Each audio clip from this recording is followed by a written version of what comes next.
Elementary drawing परीक्षेचा second paper memory drawing म्हणजेच मराठीत या पेपरला स्मरणचित्र असं म्हणलं जातं। याचा आत्ता आपण या व्हिडिओमध्ये सिलेबस पाहणार आहोत। व्हिडिओच्या शेवटी 2 तासाच्या पेपरचा टाइम मॅनेजमेंट कसं करायचं याची खूप महत्त्वाची इम्पॉर्टंट अशी माहिती दिली आहे, ती तुम्ही नक्की ऐकायची आहे। म्हणजे चित्र कसं वेळेत पूर्ण होतं याबाबत सांगितलं आहे। मेमरी ड्रॉइंग किंवा स्मरणचित्रमध्ये तुम्हाला कोणत्याही एका प्रसंगावर चित्र काढायला येतं। त्या चित्रामध्ये साधारण तुम्ही 3 ते 4 माणसाच्या आकृती काढायच्या असतात। जो विषय तुम्हाला सांगितला असेल त्या विषयाचा प्रसंग कोणता आहे ते पाहून तुम्ही त्याच्या अवतीभोवतीचे घटक काढायचे असतात आणि त्याचे बॅकग्राऊंड काढायचे असते। एलिमेंटरीला मेमरी ड्रॉइंग म्हणजे स्मरणचित्र हा विषय यासाठी आहे की तुम्ही एखादी कल्पना चित्राच्या रूपाने परिणामकारकपणे काढावी किंवा तुम्हाला काढता यावी, यासाठी हा सब्जेक्ट तुम्हाला एलिमेंटरीमध्ये ठेवला आहे।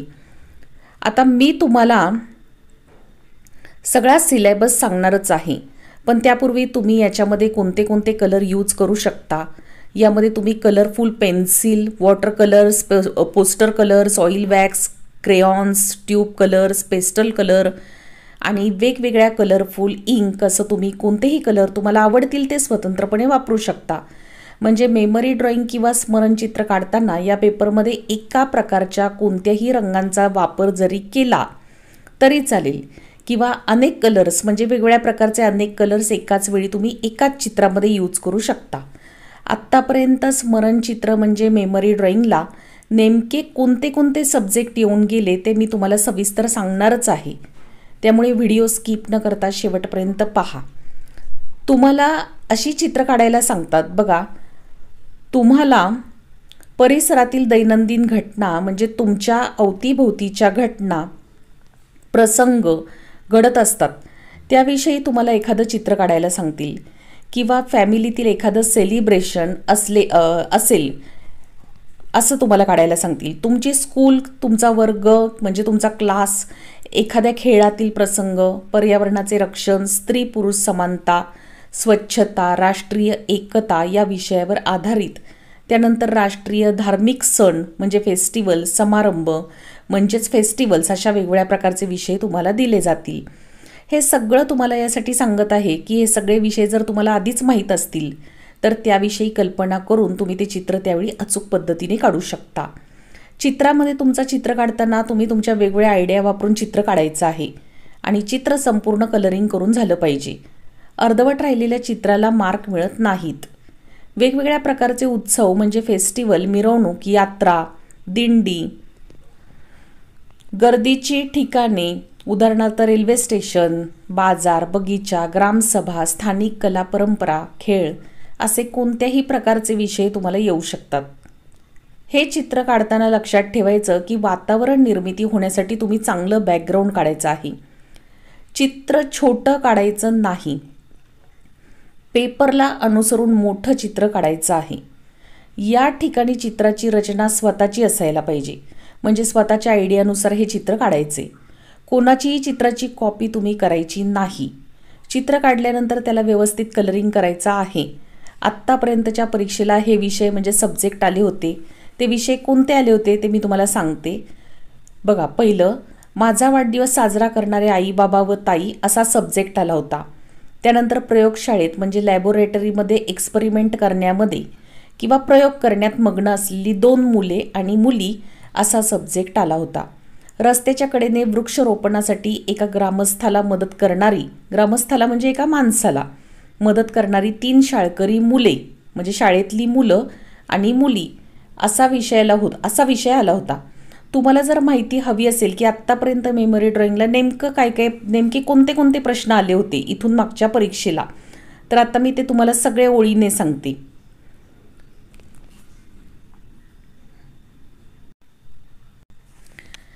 बघा, शाळेतील संगणक संचावर म्हणजे कॉम्प्युटरवर गेम खेळणारी दीपा, सौरभ आणि समीना, त्यानंतर गावातील विहिरीवर पाणी भरणाऱ्या 2 स्त्रिया व 1 पुरुष, घराचा परिसर स्वच्छ करण्यासाठी आईबाबांना मदत करणारा दादा किंवा ताई, लंगडी खेळाच्या मैदानावर म्हणजे ग्राउंडवर 1 मुलगी इतर 2 मुलींचा पाठलाग करीत आहे असा याच्यामध्ये लंगडीचा खेळ असे वेगवेगळ्या प्रकारचे सब्जेक्ट आले होते.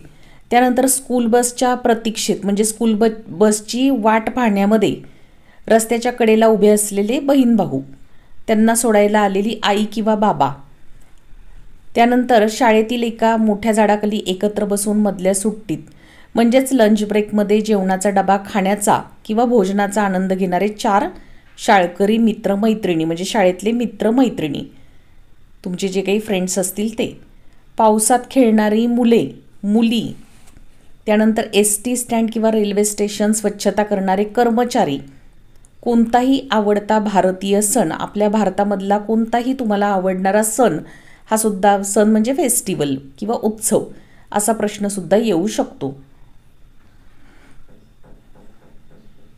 हे आत्तापर्यंत एलिमेंटरी ग्रेड परीक्षेला स्मरणचित्र म्हणजेच मेमरी ड्रॉइंगसाठी सेकंड पेपरला येऊन गेलेले हे सगळे सब्जेक्ट होते.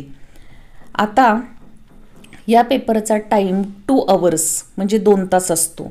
माझ्या चॅनलवरती मी एलिमेंटरी आणि इंटरमिजिएटच्या क्वेश्चन पेपरच्या व्हिडिओ याआधीच अपलोड केल्या आहेत. त्याचप्रमाणे नवीन क्वेश्चन पेपरच्या व्हिडिओ देखील मी अपलोड करणार आहे आणि इतरही नवीन एलिमेंटरी इंटरमिजिएट ड्रॉइंगच्या व्हिडिओ मी टाकत राहणार आहे. त्यामुळे चॅनल सबस्क्राईब केला नसेल तर नक्की सबस्क्राईब करून ठेवा. त्याप्रमाणे 8 to 12 म्हणजे 8वी ते 12वीपर्यंतच्या Marathi medium, English medium, SSC board, CBSE बोर्डच्या सगळ्या मुलांचे क्वेश्चन पेपर देखील चॅनलवरती अपलोड करत राहणार आहेत. काही पेपर टाकलेले देखील आहेत आणि बऱ्याचशा व्हिडिओ युजफुल पण व्हिडिओ मी भरपूर टाकले आहेत. चॅनल सबस्क्राईब केल्यानंतर माझ्या सगळ्या व्हिडिओ तुम्हाला लगेच पाहायला मिळणार आहेत आणि मी जशा व्हिडिओ टाकणार आहे त्या देखील तुम्हाला सगळ्यात आधी पोहोचणार आहेत. मी एलिमेंटरीचे सगळे सब्जेक्टचे म्हणजे 4ही सब्जेक्टचे सिलेबस माझ्या चॅनलवरती टाकले आहेत.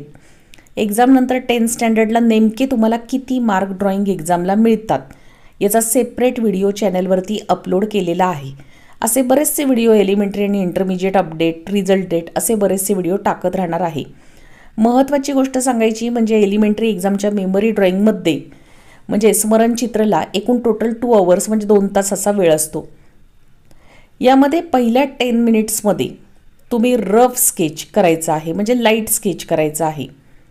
त्यानंतर 30 मिनिट्समध्ये तुम्ही पूर्ण स्केचिंग पेन्सिलने फायनल करायचं आहे.